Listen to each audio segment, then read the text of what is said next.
Saludos apreciados participantes. En esta oportunidad vamos a abordar el contenido relacionado a la unidad 1, fundamentos teóricos y metodológicos de la historia de la educación.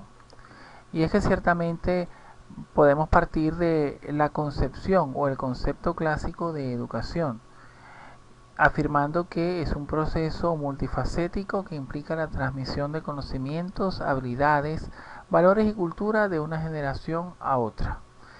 Es un pilar fundamental para el desarrollo individual y social que fomenta el crecimiento personal, la integración social y el progreso de las civilizaciones. En ese sentido, podemos establecer que la educación es todo proceso donde existe una transferencia y adquisición de conocimientos, saberes, valores, cualquier aspecto que podamos enseñar. No solamente debemos verla como un proceso unidireccional donde existe un emisor y un receptor, que el receptor es el que va a aprender, o simplemente un proceso plano donde se transmite información de un sentido a otro y entonces el sujeto objetivo verá qué hace con la información que ha acumulado, ¿no? No, aquí hablamos de un proceso de construcción continua de conocimiento, un conocimiento que será útil en el contexto, más allá de una mera acumulación cognitiva de saberes. Asimismo, el término educación, hablando un poco de su etimología, el origen del término, proviene del latín educatio, que a su vez deriva de educare, cuya traducción sería criar o alimentar, y relacionado con educere, que es extraer o sacar adelante. Esta dualidad etimológica refleja la naturaleza bidireccional, lo que les acabo de mencionar, de la educación: nutrir el potencial interno y guiar hacia el exterior. Es decir, no es un proceso unilateral, no es un proceso plano, implica una construcción por parte de todos los actores de saberes, y esa construcción, cuando adquiere un significado de segundo nivel para el aprendiz, para el estudiante, por supuesto se consolida y da origen al conocimiento útil, ¿no? Entonces, no es educar no es transmitir conocimiento. Educar no es solamente recibir el conocimiento, sino esa interacción continua de construcción constante de nuevos saberes, valores, principios, por supuesto el conocimiento conceptual, procedimental, para llegar al actitudinal por parte del estudiante. En ese sentido, la educación ha atravesado por distintos estadios en las distintas edades de la humanidad. En la edad antigua podemos revisar un poco, y la concepción de la educación estaba centrada en la formación integral del individuo, abarcando aspectos físicos, intelectuales y morales. Se valoraba la transmisión de tradiciones, y la preparación para roles sociales específicos. Es decir, bueno, en la edad antigua se solía observar cómo la educación estaba al alcance primero de unos pocos, ¿no?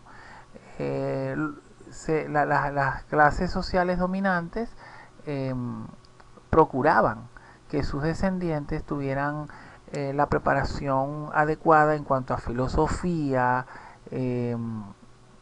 lo que se consideraba en ese entonces como una ciencia que estaban por supuesto naciendo, pero se consideraba que el que más sabía o el más educado era el que más conocimientos acumulaba. Y era un conocimiento que quedaba plenamente en el ámbito intelectual. Se valoraba, por supuesto, cuando las personas mayores transmitían los valores y las tradiciones para que se perpetuaran de generación en generación. El aspecto religioso también tenía una cuota importante, ya que recordemos que las grandes hegemonías y la educación siempre ha sido un instrumento de adoctrinamiento de las grandes hegemonías. Algunos representantes destacados, están Sócrates, que enfatizaba el pensamiento crítico, Platón con su concepto de educación para la virtud, el pensamiento aristotélico que promovía el equilibrio entre lo físico y lo intelectual. Importante que aquí en esta época, en esta edad, surge un poco lo que hoy se conoce como mayéutica, que hasta las fechas, hasta nuestros días, se ha venido aplicando. La mayéutica es esa capacidad de preguntar y plantear esas interrogantes de manera que se pueda literalmente, como lo dicen los documentos históricos, parir el conocimiento, que el conocimiento emergiera. Se pensaba también que obviamente el más ilustrado era el que, era el que era pupilo de estos filósofos y grandes pensadores de la época que fueron muy avanzados. Platón, Sócrates, Aristóteles, todos ellos, los helénicos en general, los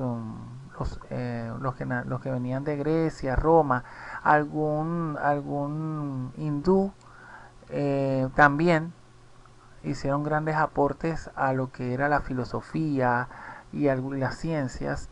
Se comienza a dibujar el camino del método, no del método científico como tal, pero sí de lo que era las distintas ciencias básicas, las ciencias base, que luego se dividieron en los distintos estratos que hoy conocemos. El legado de la educación en esta época, ¿okay? Podemos decir que sentó las bases de muchos principios educativos que aún persisten hoy en día. La importancia del diálogo, la dialógica, el intercambio persona a persona, el diálogo entre el maestro y el aprendiz, y la búsqueda del conocimiento a través del cuestionamiento. Empezar a preguntarnos cómo se mueve el mundo, por qué se mueve de esa manera, qué estamos haciendo aquí, cuál es nuestro rol, cómo intervenimos. Entonces, esto es lo que más o menos de alguna forma se manejaba en la edad antigua desde el punto de vista de la concepción de la educación. Ahora bien, en la Edad Media, la educación medieval estaba fuertemente influenciada por la Iglesia. Es evidente que en esta época, recordemos que la Edad Media abarcó aproximadamente 10 siglos, ¿ok? Es una de las más largas y pasó por muchísimas etapas, la alta, la baja, la media, Edad Media. Y la Iglesia, con su doctrina, era quien gobernaba de alguna forma el aspecto educativo. Entonces se centraba en la formación religiosa y moral con un énfasis en la memorización y la interpretación de textos sagrados. Quien era más educado era aquel que era capaz de memorizar. Primero, la estrategia era memorística, el que acumulaba mayor cantidad de conocimiento. Asimismo, se hacía un sobreénfasis en la interpretación de los textos sagrados. El más ilustrado era aquel que estudiaba la Biblia, que comprendía la Biblia, que entendía el lenguaje epistolar de esos escritos sagrados y efectivamente era quien gozaba pues de cierto poderío, en los grupos sociales.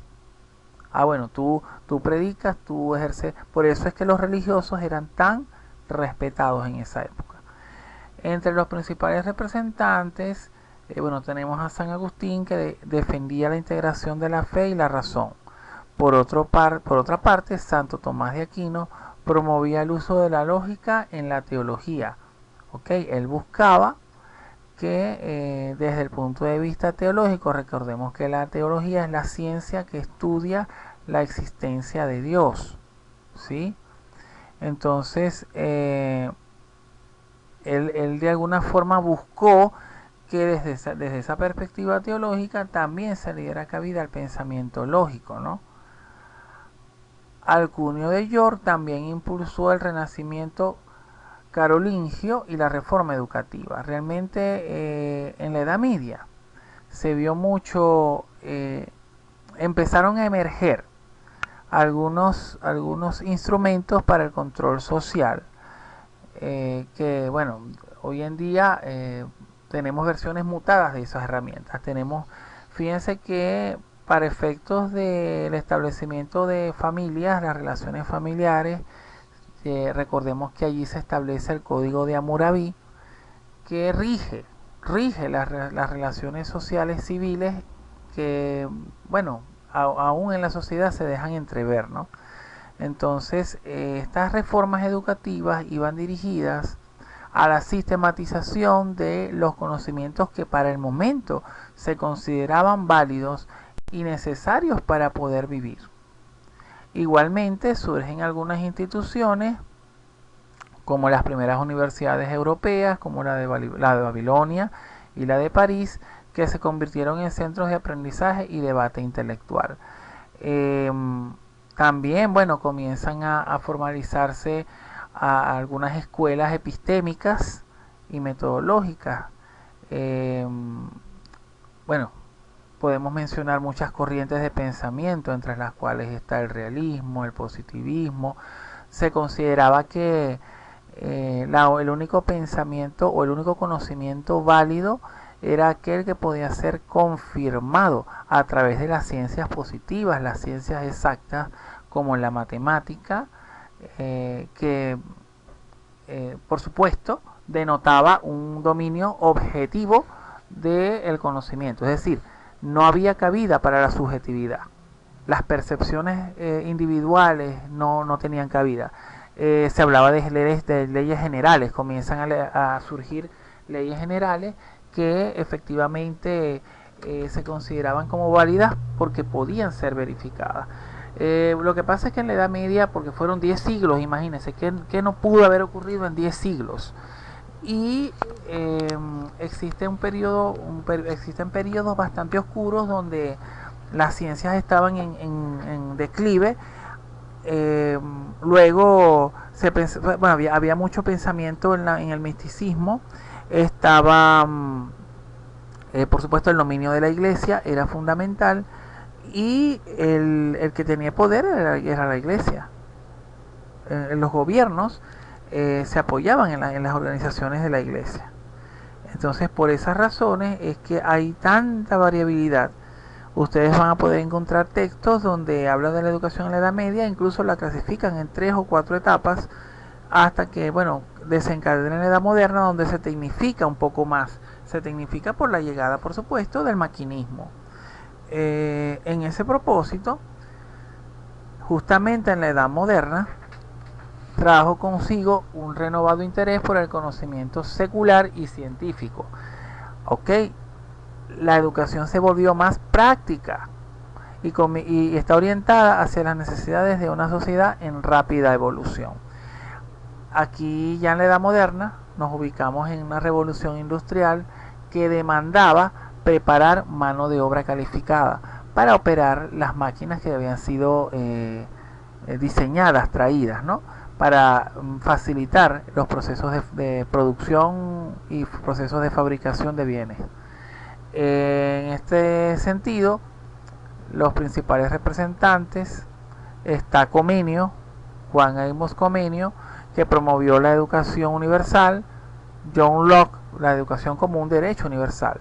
John Locke enfatizó la importancia de la experiencia en el aprendizaje, y Jean-Jacques Rousseau, él fue bien interesante. Este es un francés que abogó por la educación basada en la naturaleza de las etapas del desarrollo del niño, que él fue uno de los primeros que dijo, mira, los niños aprenden de acuerdo a la edad cronológica que van teniendo, porque su nivel cognitivo varía entre un estadio y otro.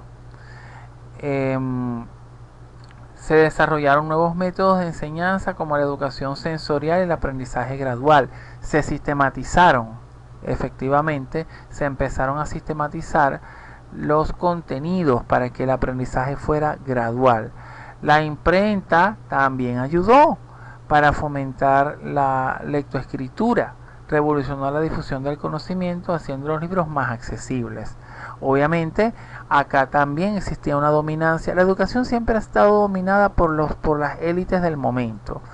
Y acá Sin embargo, se empieza como que a dar forma a lo que se conoce como escuela, ¿no? A las famosas escuelas. Se da cabida a nuevas corrientes, bueno, algunas corrientes de pensamiento más que otras, orientadas a cómo aprendemos, a cómo se debe enseñar. Y esas corrientes que empiezan a ejercer, a aparecer todavía, hoy en día guardan vigencia. Si usted busca una fotografía de una escuela en los años 1800 más o menos, que está dentro de este periodo de la Edad Moderna, se va a dar cuenta que la estructura hasta nuestros días es básicamente la misma, es invariable.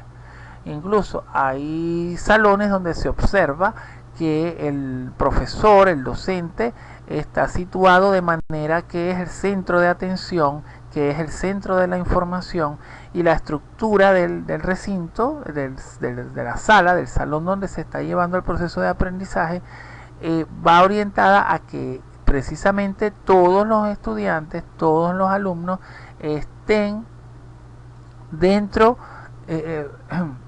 o tengan su atención centrada hacia ese docente, que es el eje fundamental del proceso en este momento, ¿no? En este momento de la edad moderna.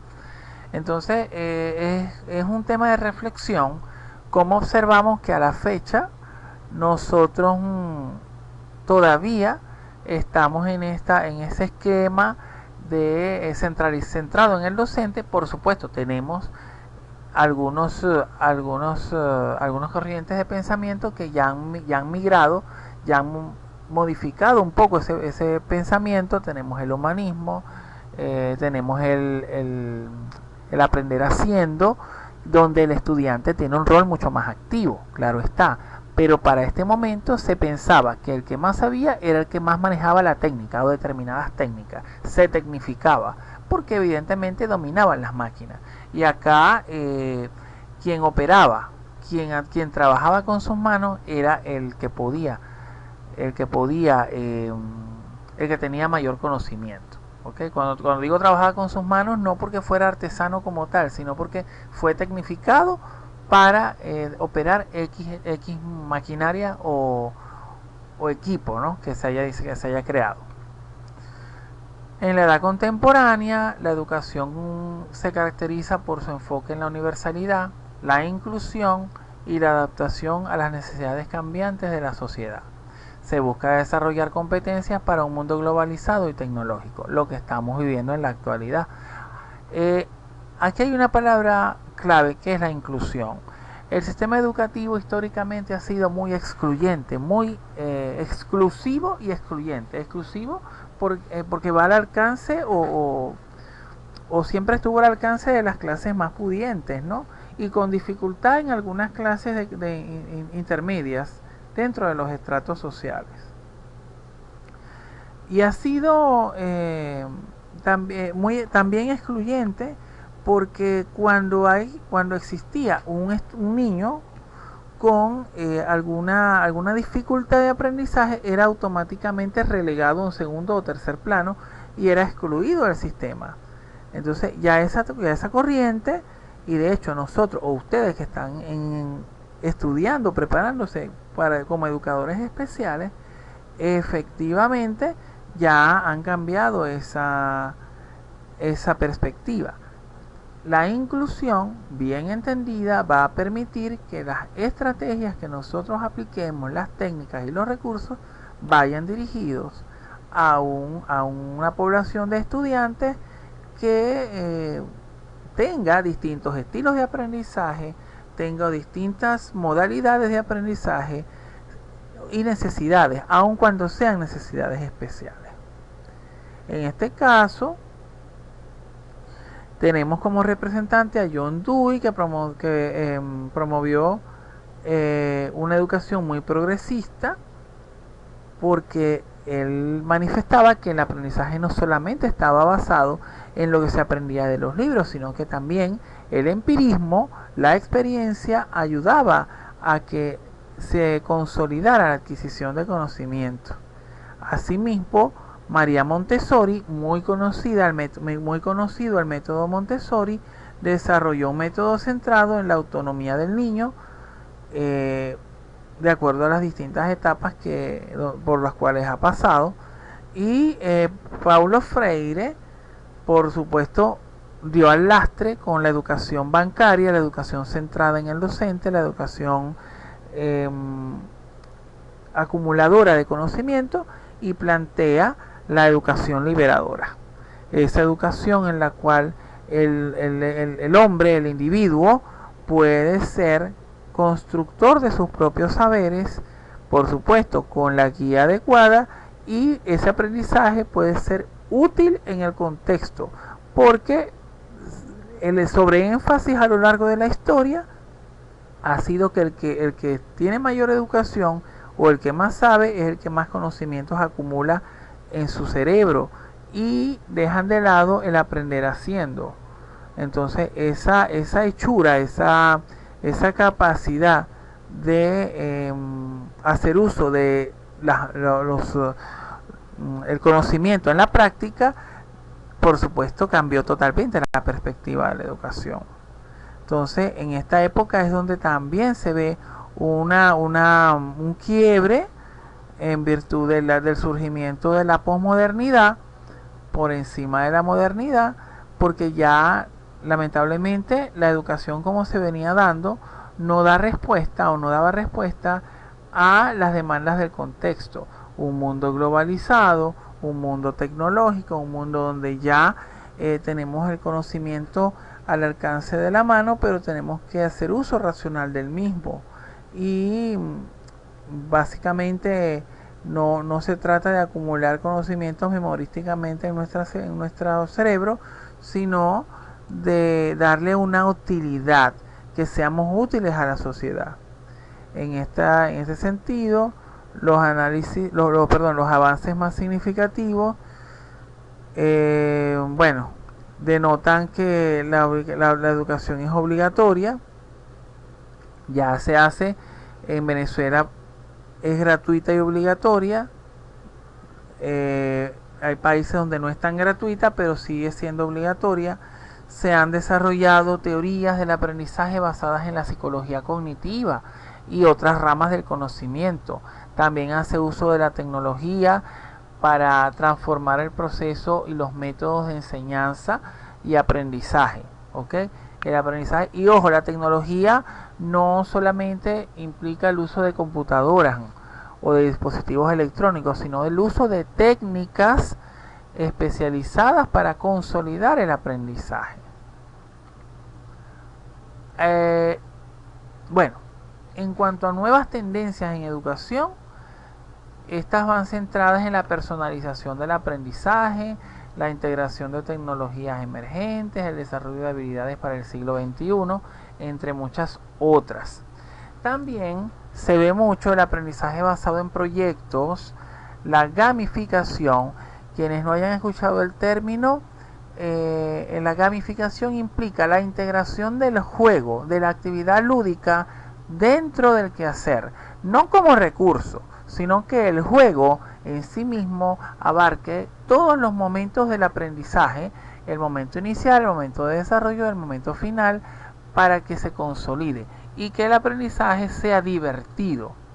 Repito, no es que gamificar no es tomar un juego didáctico y hacerlo parte de la clase, no, es que desde el mismo inicio de la clase sea concebida como una actividad totalmente lúdica, y que a lo largo de la ejecución de esa actividad lúdica se construya el conocimiento.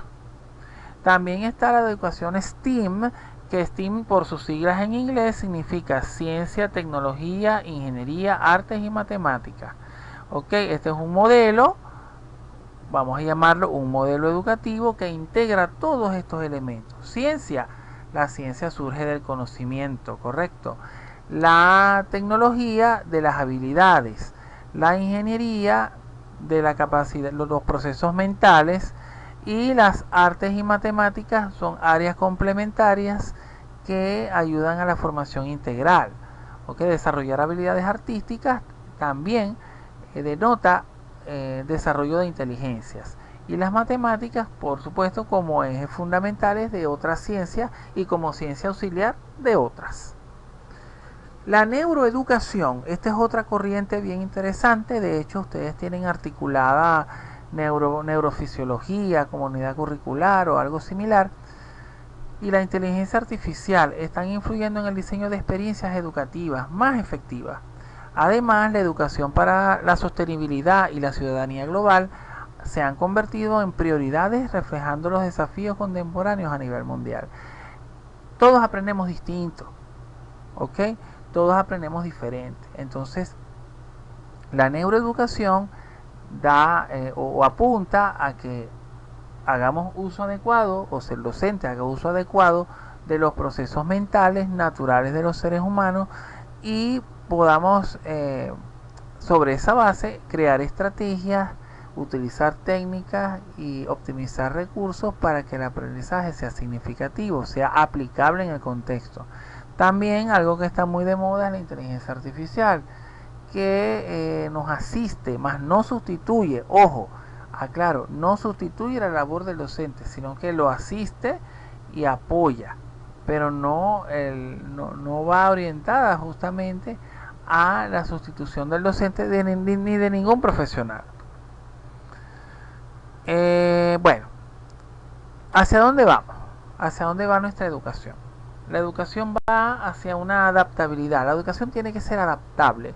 Todos aprendemos distintos, los acabo de mencionar. Hay distintos estilos. ¿Okay? Hay distintos tipos de inteligencia. Las inteligencias múltiples de Gardner, que ya no son 7, sino que son 8.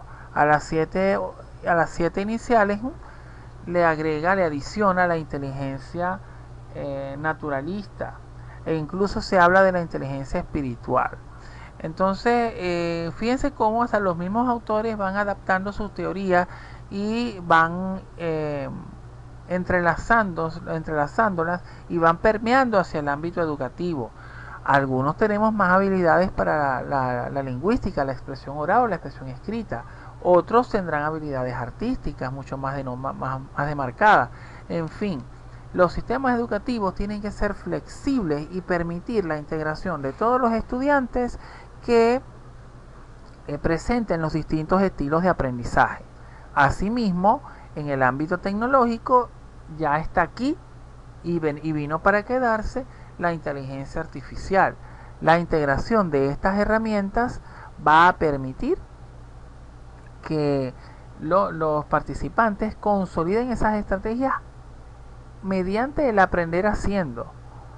No basta solo con enseñar, sino que hay que construir ese conocimiento a través de las acciones concretas y reales en el contexto. La realidad virtual también ayuda, y la realidad aumentada, por consiguiente, la realidad virtual es algunos lo consideran una técnica. Para mí es un recurso.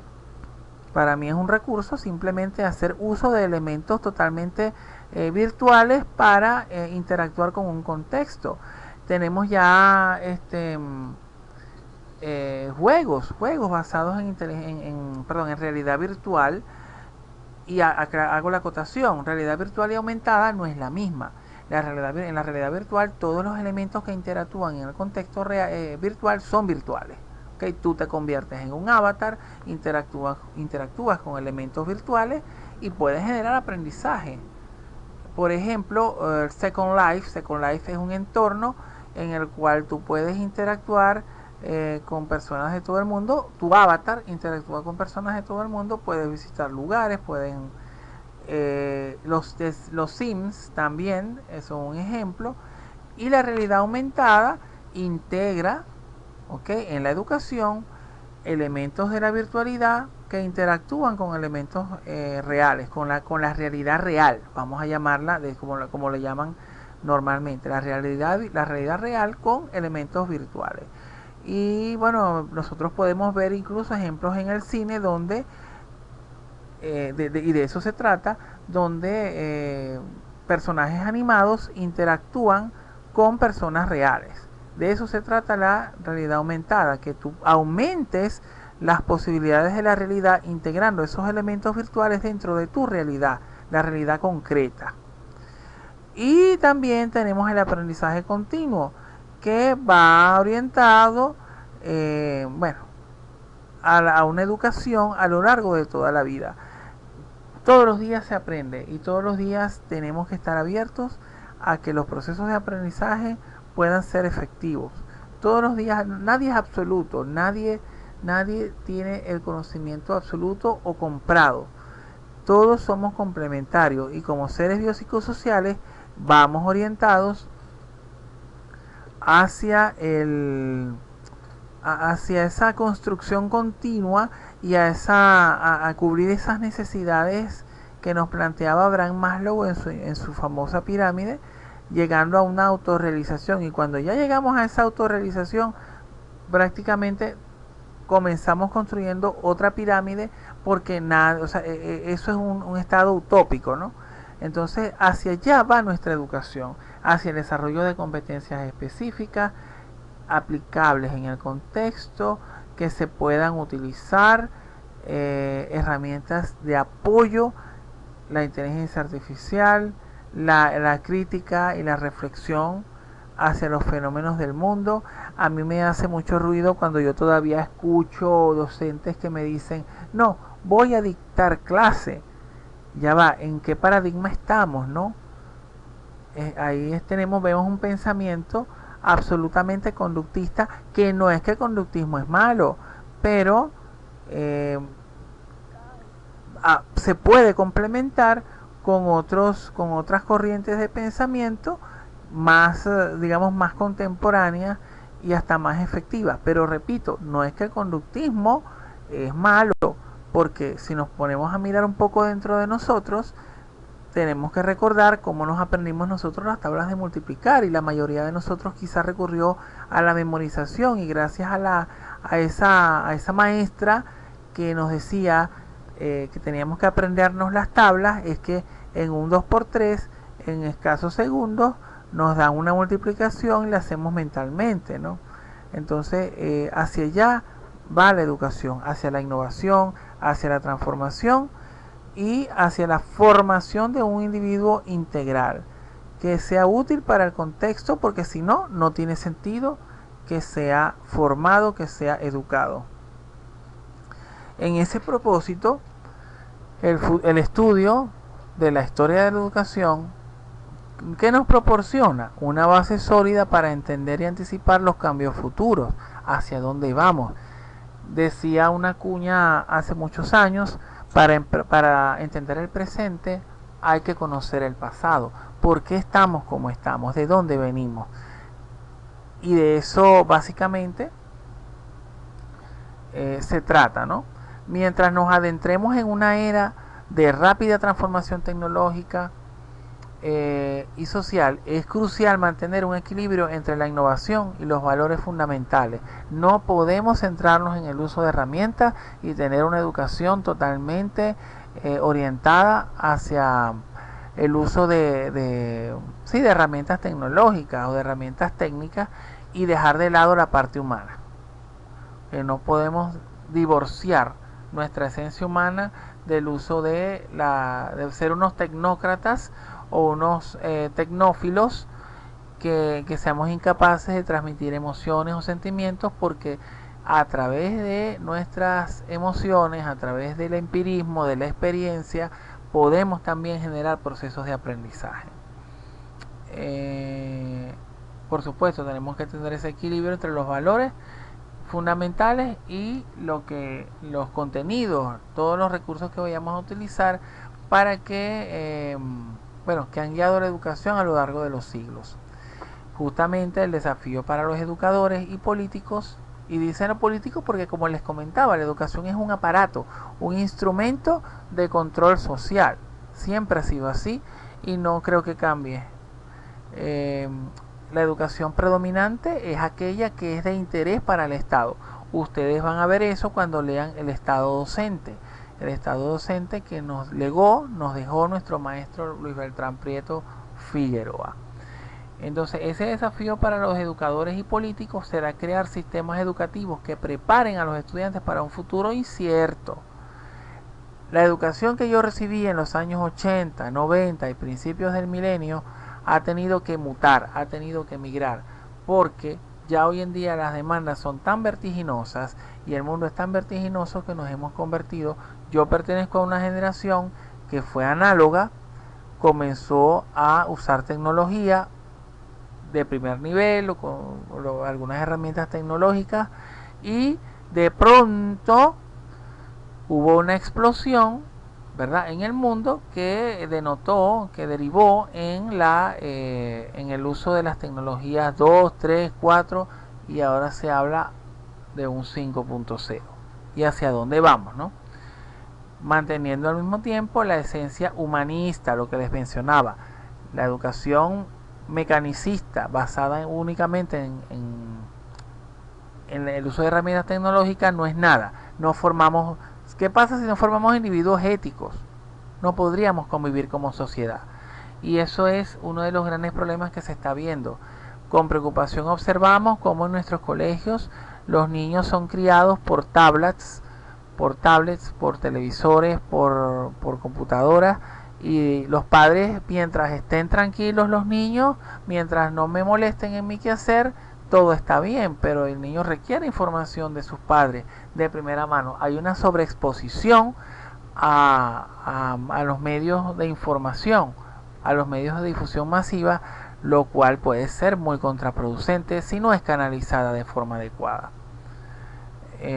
Bueno, tenemos que preservar el desarrollo integral del individuo y su capacidad para contribuir positivamente a la sociedad. Yo creo que este es el punto de vista general. Esto nos debe orientar hacia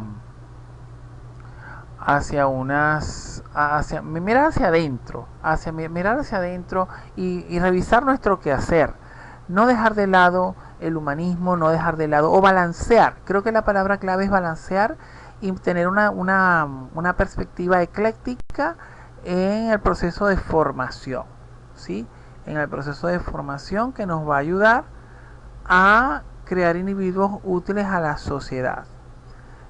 Por ahora, bueno, en este apartado ya se ha cubierto un poco este abreboca de lo que es el recorrido de la educación a lo largo de la historia, y los invito a que revisen en el aula la primera actividad, que es una actividad de construcción individual de cada uno de ustedes, muy personal. Quiero que dejen fluir su creatividad, quiero que dejen fluir su ser, su propio ser, y su yo docente también. Por ahora cerramos este video y nos vemos en la próxima entrega. Un gran saludo para todos.